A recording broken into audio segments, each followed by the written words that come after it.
దేశంలో అసాధ్యం అనుకున్నవి ఎన్నో ప్రధానమంత్రి నరేంద్ర మోదీ చేసి చూపించారని, అందులో ఆర్టికల్ 370, ట్రిపుల్ తలాక్ రద్దు, మహిళా రిజర్వేషన్ బిల్లు, వక్ఫ్ సవరణ చట్టం వంటివి ఎన్నో ఉన్నాయని బీజేపీ ఓబీసీ మోర్చా అధ్యక్షుడు, రాజ్యసభ సభ్యుడు కె లక్ష్మణ్ అన్నారు. విశాఖలోని ఏయు డాక్టర్ వైవిఎస్ మూర్తి ఆడిటోరియంలో వన్ నేషన్ వన్ ఎలక్షన్ అంశంపై ఏపీ యంగ్ థింకర్స్ ఫోరం ఆధ్వర్యంలో జరిగిన సమావేశంలో ఆయన పాల్గొన్నారు. ఆయన మాట్లాడుతూ వన్ నేషన్ వన్ ఎలక్షన్ సాధ్యాలపై చర్చలు జరుగుతున్నాయని చెప్పారు. 1952 నుంచి 1967 వరకు పార్లమెంటు, అసెంబ్లీలకు ఒకేసారి ఎన్నికలు జరుగుతూ వచ్చాయన్నారు. తరువాత నుంచి ఇందులో మార్పులు వచ్చాయన్నారు. లోక్సభ ఎన్నికల కోసం 10,000 కోట్లు ఖర్చు పెట్టిన సందర్భాలు ఉన్నాయన్నారు. 2024 ఎన్నికలకు రెట్టింపు ఖర్చయిందని చెప్పారు. ఎన్నికల నిబంధనలతో 45 రోజుల నుంచి 2 నెలల వరకు పనులు నిలిచిపోతున్నాయన్నారు. ఏటా 5-6 రాష్ట్రాల అసెంబ్లీ ఎన్నికలు జరుగుతున్నాయని చెప్పారు. సాంకేతిక పెరుగునందున ఒకేసారి ఎన్నికల నిర్వహణ సాధ్యమే అన్నారు. ఈ విధానంతో ప్రాంతీయ పార్టీలకు మనుగడ ఉండదనే ప్రచారం సరికాదన్నారు.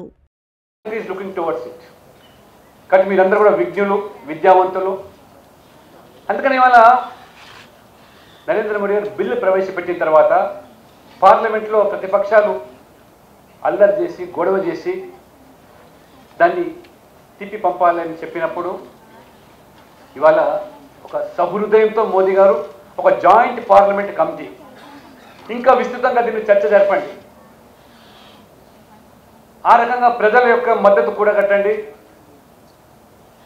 ఆ తర్వాత ఈ యొక్క బిల్లు పార్లమెంట్లో ప్రవేశపెట్టండి చెప్పినప్పుడు, and fortunately I happen to be one of the members in joint parliament committee by virtue of Modiji's మరి ఇవాళ support I could able to take part in this deliberations.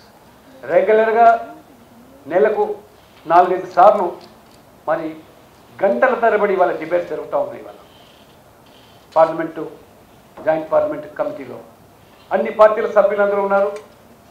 And stalwarts, legal luminaries, almost former retired chief justice అందరూ కూడా ఈ పార్టీకి 5-6 మంది వారు వచ్చి దీని మీద ఉన్నటువంటి సాధ్యాసాధ్యాలు, ప్రయోజనాలు, దేశ హితం కోసం as a citizen of this country, if not as a మరి రిటైర్డ్ చీఫ్ జస్టిస్ కాకుండా వారందరూ కూడా దాదాపుగా 199% వారందరూ కూడా ఈ దేశానికి అవసరం, ఇది ఖచ్చితంగా మరి ఈ దేశం రావాల్సిన అవసరం ఉంది అని వారు ఈ చర్చలు జరుగుతూ ఉన్నాయి.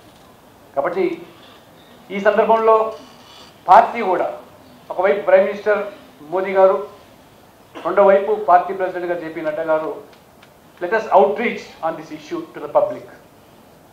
పార్టీ పరంగా కూడా లేదా సివిల్ సొసైటీ అందరూ కూడా ముందుకు రావాలా, ఈ యొక్క మ్యాండేట్ దీని మీద తీసుకోవాలా అని ఇవాళ ఆ రకంగా దేశవ్యాప్తంగా కూడా ఈ విధమైనటువంటి మరి ఈ యొక్క చర్చలు కొనసాగిస్తూ ఉన్నాం. అంతేకాకుండా ఇవాళ జాయింట్ పార్లమెంట్ కమిటీ కూడా ఒక పోర్టల్ ఏదైతే ఒక స్టార్ట్ చేసింది, అందులో everybody can take part in that. అందులో మీ ఒపీనియన్స్ అందులో బహిర్గతం చేయొచ్చు. లీగల్గా మీకున్నటువంటి ఏదైనా నాలెడ్జ్ ఉంటే కూడా ఏ క్లాజ్ ఎక్కడ ఆ బిల్లులో మార్పులు చేయాలి అని చెప్పేటువంటి అవకాశం కూడా మరి అందులో ఇవ్వడం జరిగింది. కాబట్టి ఇవాళ ఈ వన్ నేషన్ వన్ ఎలక్షన్ అన్నప్పుడు ఇదేం కొత్త కాదు ఈ దేశానికి. As far as my knowledge goes, since independence దాదాపు 1952, 1952, 57, 1962, 72 వరకు కూడా సజావుగా పార్లమెంటు, అసెంబ్లీ ఎన్నికలు ఏకకాలంలో కొనసాగుతూ వచ్చాయి. ఆ రకంగా మరి 1971 వరకు కూడా సజావుగా జరుగుతున్న సందర్భంలో మరి ఉన్న బలంగా ఎందుకు మార్పులు వచ్చాయంటే కేవలం రాజకీయపరమైన కారణాలతో, ఒక దురుద్దేశంతో ఆ రోజు ఇందిరాగాంధీ, కాంగ్రెస్ పార్టీ ఈ యొక్క సైమల్టేనియస్ పోల్స్ ఆ రకంగా అంతరాయం కల్పించడం జరిగింది. కానీ ఈరోజు కేంద్రానికి ఒకసారి, రాష్ట్రాలకు మరొకసారి కాకుండా దేశవ్యాప్తంగా కేంద్రానికి అన్ని రాష్ట్రాలకు మొదటి విడతగా ఏకకాలంలో ఎన్నికలు జరిగినట్టయితే అందులో ఉన్నటువంటి ప్రయోజనాలు ఒకటి ప్రజాధనం. ఇవాళ మనకు అనేకమైనటువంటి మరి ఇవాళ సంస్థలు వెలిబుచ్చినటువంటి అభిప్రాయాలు చూసినట్టయితే లాస్ట్ 2019 ఎలక్షన్స్ అవుతుందో suppose to be the highest అంటే కాస్ట్లియస్ట్ ఎలక్షన్ జరిగిందంటే దాదాపు కేవలం లోక్సభ ఎన్నికల కోసం 10,000 కోట్లు ఖర్చు పెట్టడం జరిగింది. ఇదంతా కూడా public money, whose money? The tax payers money. ఏ పార్టీలు అయితే బిల్లును వ్యతిరేకించి విభేదించి చించివేశారో ఆ పార్టీలతో కూడా అనుకూలంగా ఓటు వేయించినటువంటి మహానుభావుడు ఎవరంటే దట్ ఈస్ నరేంద్ర మోదీ. అందుకనే మోదీ హై తో ముమ్కిన్ హై అని ఎందుకంటామంటే అసాధ్యం అనుకున్న దాన్ని సాధ్యం చేసి చేయగల వ్యక్తి అది నరేంద్ర మోదీ గారు. కాబట్టి ఆ 10 సంవత్సరాల కాలంలో 370 ఆర్టికల్, ట్రిపుల్ తలాక్ కానీ లేదా ఉమెన్ రిజర్వేషన్ బిల్లు కానీ ఇవన్నీ కూడా మరి సాధించినాడంటే అదే ఒక పట్టుదలతోని ముక్కవోని ధైర్యంతో పార్లమెంట్లో వక్ఫ్ బిల్లు ప్రవేశపెట్టారు. ప్రజాస్వామికంగా ఏ రకంగా చర్చ జరిగిందో మీరు కళ్ళారా చూశారు.